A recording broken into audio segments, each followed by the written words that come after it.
மனமுடைந்து சிந்தும் கண்ணீர் துளிகளுக்கு மதிப்பு அதிகம், மிக அதிகம்.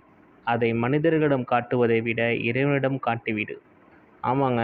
என்னன்னா நம்ம ரொம்ப சில நேரத்தில் நம்ம மனசு உடைஞ்சு வேதனைப்பட்டு நம்மளோட கவலைகளை மற்றவங்கள்ட்ட சொல்லுவோம். சரிங்களா?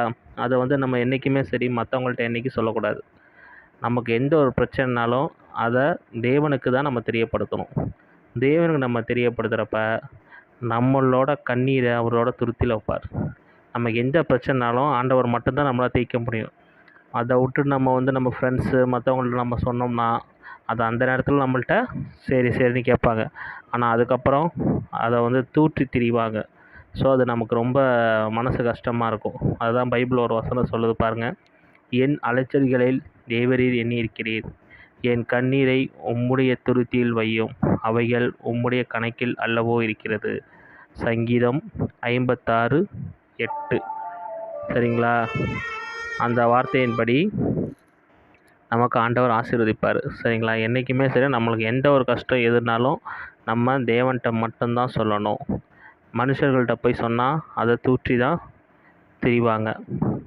ஸோ நம்மளோட கவலைகள் கஷ்டம் எல்லாத்தையும் நம்ம ஆண்டவரோட பாதத்தில் என்றைக்குமே ஒப்பு கொடுக்கணும். சரிங்களா? ஓகே ஃப்ரெண்ட்ஸ், இந்த வீடியோ ஸ்பான்சர் பண்ணுறது உங்களுக்கு யாருன்னா இதை பாருங்கள், காட்டுறேன் பாருங்கள். Zen reviews. சரிங்களா? ஜென் ரிவ்யூஸ் இவங்க தான். இவங்கள்ட்ட ஆன்லைன் ப்ராடக்ட்ஸ் நிறையா எல்லாம் நல்லாயிருக்கு. இந்த பாருங்கள், ஸ்மார்ட் வாட்சிலேருந்து லேப்டாப்பு மற்றபடி எல்லா ப்ராடக்ட்ஸும் கொஞ்சம் நல்லாயிருக்கு. ஸோ விருப்பப்பட்டவங்க இந்த வெப்சைட்டுக்குள்ளே போய் இதை நீங்கள் பர்ச்சேஸ் பண்ணிக்கலாம். சரிங்களா? இது ஜிஆர் ஜென் ரிவ்யூஸ்.